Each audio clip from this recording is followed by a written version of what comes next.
Hello नमस्कार जय हिंद दोस्तों। दिल्ली में चुनाव हो गया, नतीजे आ गए और अब बारी है कौन बनेगा दिल्ली का मुख्यमंत्री। तो who will be the next CM of India's capital. Delhi Bharat की जो कि राजधानी है, इसका नया मुख्यमंत्री कौन बनेगा, पूरी चर्चा करेंगे इस वीडियो में। और अगर आप चैनल पे नए हैं तो एक बार चैनल को सब्सक्राइब कर लीजिएगा। बढ़ते हैं आगे। तो आप सभी को पता है कि दिल्ली में 70 विधानसभा सीटें हैं और इन विधानसभा सीटों पर चुनाव हो गए, इनके नतीजे भी आ गए और नतीजे बहुत ही आश्चर्यजनक थे। एक बहुत ही बड़ी जो पार्टी थी दिल्ली में अभी तक की, आम आदमी पार्टी, ये 22 सीट पर जीती।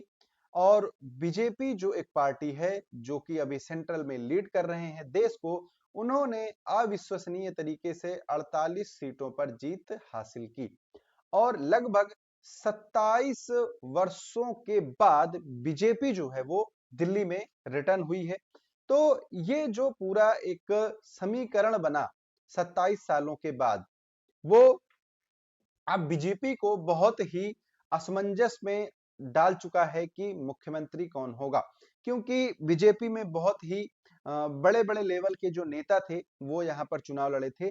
तो ऐसे में अब किसी को धर्निकार करना और किसी को तवज्जो देना, दोनों बीजेपी के लिए थोड़ा सा प्रॉब्लम जो है वो क्रिएट कर रहा है। हालांकि जो भारत के प्रधानमंत्री और बीजेपी के लीडर एक मुखिया टाइप में काम करते हैं, हालांकि हैं जेपी नड्डा, लेकिन काम कौन करते हैं? काम करते हैं मोदी जी। तो ये अभी क्या है, आउट ऑफ इंडिया है, फ्रांस गए, फिर उसके बाद अब अमेरिका गए हुए हैं। ठीक है, अब इनके आने के बाद जो है ये चीजें थोड़ी सी क्लियर होंगी, लेकिन संभावनाएं किस पर हैं इसको हम यहाँ पर देखेंगे। उसके पहले हम यहाँ पर देखते हैं। तो 1998 के बाद कांग्रेस 15 साल तक दिल्ली में थी। क्लियर। माननीय जो शीला दीक्षित जी थी वो यहाँ पर मुख्यमंत्री थी। उसके बाद 2013 में एक व्यक्ति उठकर आते हैं अन्ना के आंदोलन से, उन्होंने बनाई आम आदमी पार्टी, इनका नाम था अरविंद केजरीवाल। ठीक है। और उसके बाद अभी कुछ समय पहले, कुछ महीने पहले बहुत ही ज्यादा बवाल होता है, ये जेल वेल भी काट के आते हैं और उसके बाद फिर दिल्ली में चुनाव हो जाता है। ठीक है। अब दिल्ली में जब चुनाव हो जाता है तो 2025 की बात करें तो भाजपा जो है वो 48, आप 22 और कांग्रेस 0। ठीक है।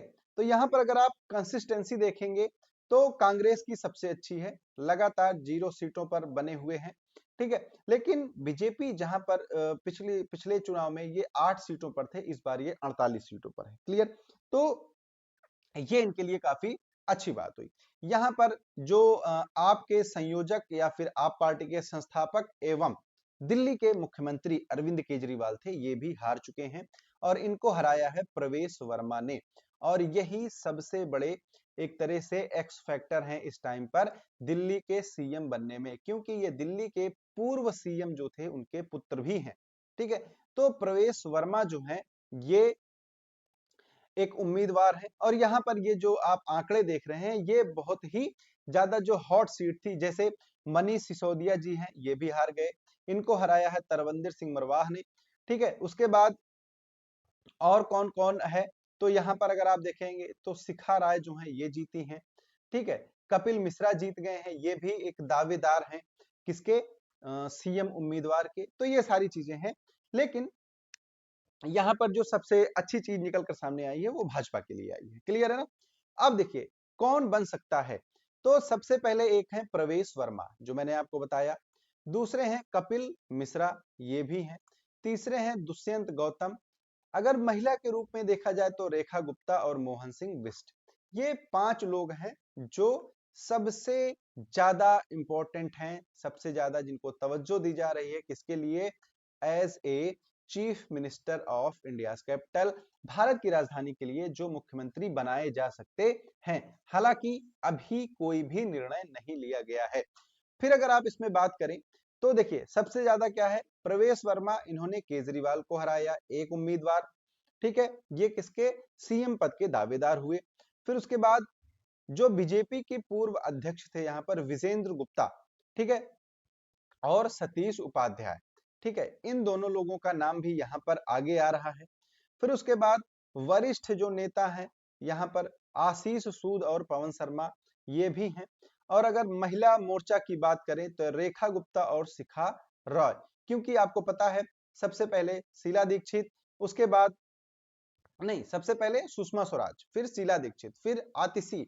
अब इसके बाद अगर देखेंगे तो क्या दिल्ली को महिला मुख्यमंत्री मिल सकते हैं, तो चांसेस हैं, क्योंकि रेखा गुप्ता और शिखा राय जो हैं ये बीजेपी से काफी ज्यादा चर्चा में हैं।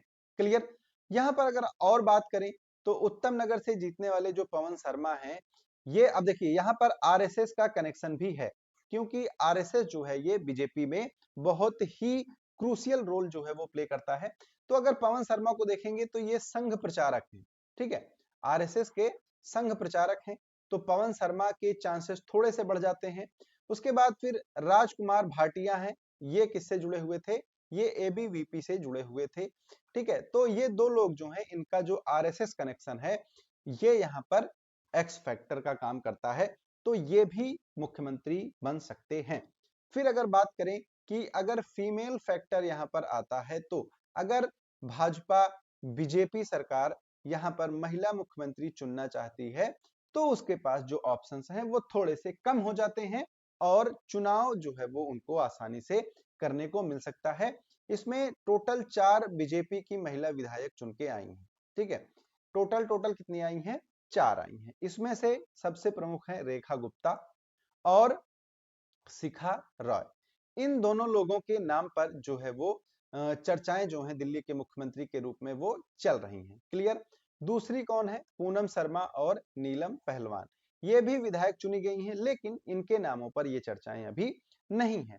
हालांकि चर्चा ये भी है कि दिल्ली में 1 या 2 डिप्टी सीएम भी बनाए जा सकते हैं, यानी कि उप मुख्यमंत्री भी बनाए जा सकते हैं। क्यों, क्योंकि 48 सीट बीजेपी जीती है और 48 में से सभी जो विधायक हैं बीजेपी के वो कोई ना कोई अहम पद प्ले करते हैं, अहम रोल प्ले करते हैं, और इसमें से कुछ बहुत ही पुराने नेता जो हैं वो जीत कर आए हुए हैं, ठीक है। तो ये जो स्थिति है ये बीजेपी के लिए थोड़ी सी कंडीशनल हो गई है, यहाँ पर किसको मुख्यमंत्री चुना जाए। आप कमेंट करके बताएंगे कि दिल्ली का मुख्यमंत्री बनने के लिए, दिल्ली का सीएम बनने के लिए कौन सा उम्मीदवार सबसे ज्यादा परफेक्ट यहाँ पर हो सकता है, ठीक है। तो ये आप कमेंट करके बताएंगे और मिलेंगे हम आप लोगों से अगली वीडियो में। तब तक के लिए आप सभी लोगों को प्यार भरा नमस्कार। जय हिंद, जय भारत।